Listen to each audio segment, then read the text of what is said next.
A 17-year-old just clocked 44.10 in the 400 meters against full-grown professionals while still in high school. And when Michael Johnson, the greatest 400-meter runner the sport has ever produced, saw it happen, he said something nobody expected from a guy who spent his entire career drilling into people how brutally hard this event actually is. We will get to it. But first, you need to know who Quincy Wilson actually is. Because the record itself is incredible, but the story of how he nearly lost it all before he ever got close is the part nobody is discussing. Let's go. Chesapeake, Virginia. Regular town, regular family. Nothing about Quincy Wilson's upbringing reads like future world record holder. Both parents come from athletic backgrounds. Mom, Monique, was a Hall of Fame soccer and basketball player in college. Dad Roy played football at the Naval Academy. Older sister Cadence runs track at James Madison. It is in the blood. But athletic parents do not automatically produce Usain Bolt. Plenty of kids with athletic parents never go anywhere. What sets Quincy's story apart is a choice his family made while he was still young, the kind most families would never seriously entertain. They moved, not across town, not into a bigger house down the same block. They packed up their whole life and moved from Chesapeake, Virginia up to Potomac, Maryland, so Quincy could enroll at a school named Bullis. A private school with a serious athletics program, plus a coach the family believed could shape their son into something rare. Sit with what that actually means for a second. His parents looked at their boy and decided he was worth uprooting everything for. New house, new city, everything started over. All resting on a bet that this kid would be worth it. That is a staggering amount of pressure on a teenager who has not proven a thing yet at the senior level. And for a stretch, that pressure does start to surface. But before we get into that, you need to understand just how fast this kid was from the very start. Because the numbers at 14 years old were not merely impressive for his age. They were historically absurd.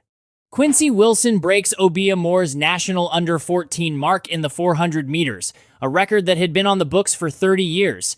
He is still in middle school. The athletics world takes notice, somewhat. The kind of notice people give when a fast kid does something striking and they immediately wonder whether it holds up once competition turns real. Because here is the truth about youth records. They get broken constantly by kids who later disappear. You have probably seen it for yourself. Some 15-year-old clocks a ridiculous time and the whole world loses its mind. 5 years later, nobody remembers who he was. Because the body did not grow the way everyone hoped. Or the mind could not absorb the pressure. Or life just stepped in the way. It happens nonstop. So when Quincy Wilson breaks a 30-year national mark at age 14, the serious people in the sport are impressed. They are just not yet convinced. Show us what you can do when the competition is real. Show us what you can do when the races actually matter. Show us this was not a freak result on a perfect day with a tailwind and a weak field behind him. The doubters are not wrong to hold back. They have seen this exact pattern play out before. And then something happens that silences a lot of them immediately. But it also opens up an entirely new problem that nearly derails the whole thing. Coach Joe Lee at Bullis School, the man this family relocated states to find. What separates him from coaches who handle young prodigies is the one thing that sounds simple but is almost unheard of. He does not rush Quincy. In a sport where young athletes get overraced and overtrained and burned out long before their physical prime, Joe Lee builds Quincy's seasons with care. He shields the kid. He owns the schedule. He decides which meets Quincy enters and which weekends he rests. And he trusts the long game, even as the short-term results start slipping and the internet starts firing off questions. That patience is not exciting. It does not generate headlines, but it is precisely why what happens later is even possible at all. There is one piece of trivia about Quincy Wilson that tells you everything about the kid beneath the hype. After his Olympic debut in Paris, with the world watching and his name trending everywhere, a reporter asked what he wanted to do to celebrate. He said he wanted to head home and play Call of Duty with his friends. Not a sponsored dinner, not a media circuit. Call of Duty. That is who Quincy Wilson is. A teenager who happened to become an Olympic champion along the way. Paris 2024. Quincy Wilson is 16 years old. He gets named to Team USA's 4x400 meter relay pool, the youngest male track and field Olympian the United States has ever produced. 128 years of American men competing at the games, and nobody has ever been younger than this kid. He runs the opening leg of the relay in the prelim heat. He is nervous. You can see it on his face. He runs 47.27 seconds, which is not his best, but the team advances. And then in the final, with Wilson off the running order, the rest of the squad runs a gold medal race. Quincy Wilson is an Olympic gold medalist at age 16. He has not even finished high school. Let that one land. He is sitting in a classroom doing homework, and he owns Olympic gold. The whole planet is now watching this kid. Every meet he signs up for sells out. Every time his name lands on a start list, people are paying attention. The expectations climb from high to stratospheric basically overnight, and that is exactly where the trouble starts.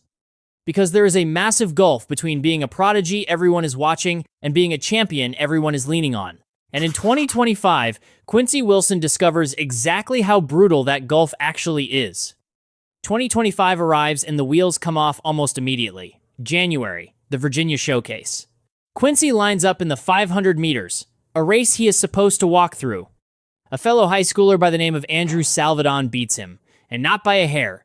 Salvadon runs 101.49, Quincy runs 102.49, beaten by a full 2 seconds. The internet responds the way the internet always responds.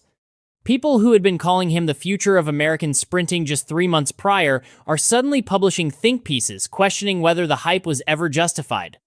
Then the outdoor season opens and things only get worse. He loses at the Florida Relays, he drops other meets, he fails to make the 2025 World Championships team.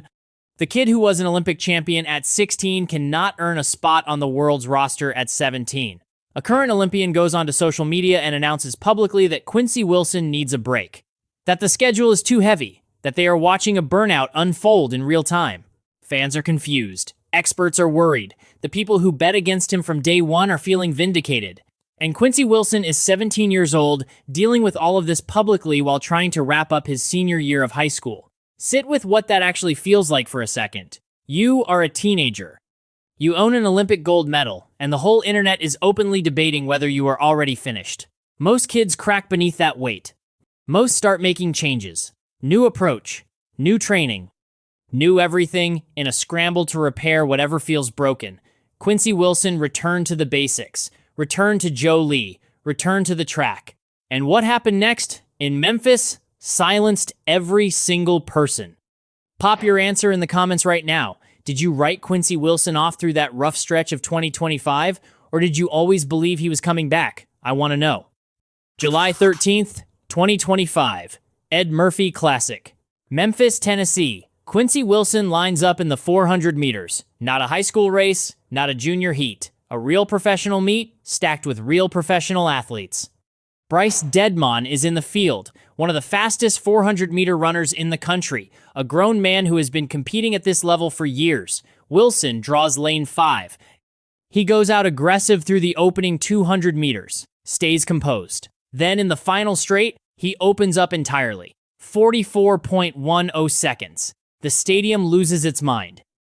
Let me frame that number against the field, because it needs context to fully land. 44.10 seconds. That is the fastest any under-18 athlete has ever run the 400 meters in the entire history of the event, anywhere on the planet, ever. No 17-year-old alive has ever run faster.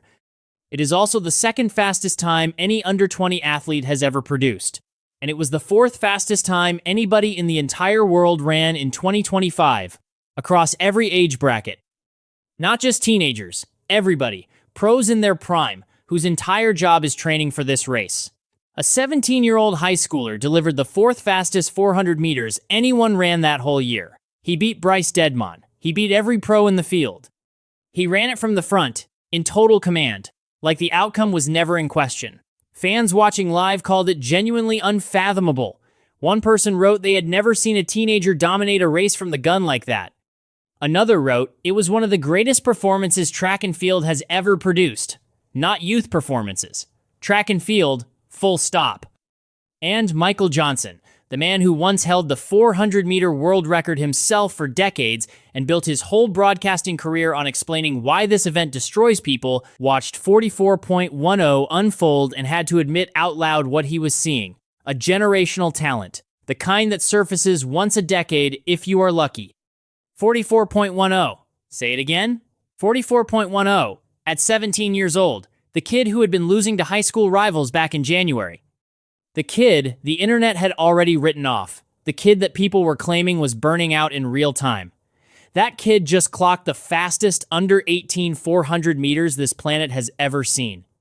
Now, let me walk you through what happened next, because how Quincy Wilson handled all of it tells you more about who he actually is than any number on a clock ever could. After breaking the mark, after the stadium erupted, after his coach apparently cracked open champagne on the infield because the rules say 17-year-olds cannot, Quincy Wilson posted to his Instagram stories 3 words. On to the next one. Not a speech, not a rival call-out, not a look-at-me moment, not a long caption about the journey and the doubters and the comeback. Just 3 words. Straight back to the grind. That is the entire person right there. That is the kid whose family relocated to a different state to make this possible. That is the teenager who went back to his hotel after the Olympics and played Call of Duty. That is the athlete who got publicly beaten for 6 straight months and never once panicked and never once altered the plan. On to the next one. And the next one is terrifying for everybody else in this event. Because Quincy Wilson is 18 years old now, he has not hit his physical prime. His best years are nowhere behind him, not even close. Elite 400-meter runners typically peak in their mid to late 20s. Wilson has a full decade of growth ahead. The world record in the 400 is 43.18 seconds. Michael Johnson set it in 1999. It has stood for more than 25 years. Nobody since has come within half a second of touching it. Quincy Wilson is already sitting at 44.10 at age 17. Do the math. Trace the trajectory. Picture this kid at 24 or 25, fully developed, racing on the sport's biggest stages, with years of elite experience behind him. The world record is not simply under threat if Quincy Wilson stays healthy, stays focused, and keeps doing what he did that night in Memphis. The world record is in genuine danger. And Los Angeles 2028 is just around the corner. A home Olympics, American soil, the entire country watching. Quincy Wilson will be 20 years old, an Olympic champion at 16, a world record holder at 17. What does 20 look like? So here is what I want you to give me in the comments. Los Angeles 2028. Quincy Wilson is 20 years old, home crowd, everything on the line. Does he take 400-meter gold and shatter Michael Johnson's world record on home turf? Or does the weight of a home Olympics finally catch up to him? Drop your prediction below. Every single comment gets read, and if you want the deeper breakdown of what Quincy Wilson does this season, and whether he can finally lock down a world spot, subscribe, because that video is coming very soon.